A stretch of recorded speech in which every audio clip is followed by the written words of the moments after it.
ป้าบ่ดำๆเป็นหมูดำๆอ้าวเหรอนะ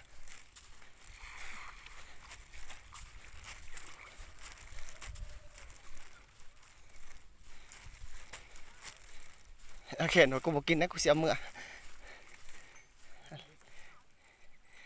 กูบ่ได้กินดิบเพิ่นว่ากูสิเอาแล้วแต่พออะไรมันน่าจะได้ยินว่าบ่แขกบอกให้เขาเอามือบ่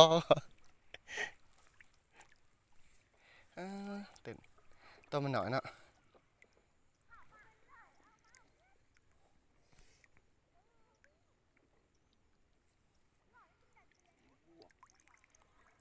จนจะขึ้นลูกหัว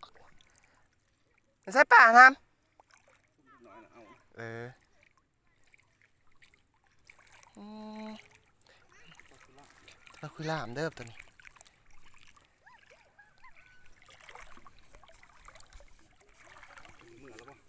ยัง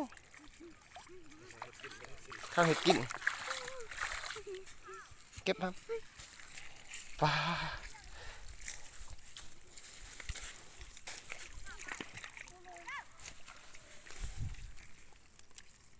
เก็บมา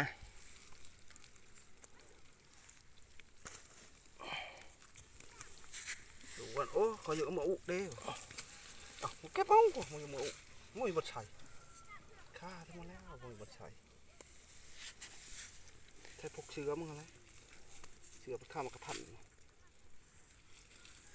จับดี เก็บได้ครับจับแห่นะลุง ชกป่าเนี่ย หัวเป็นแรม แม่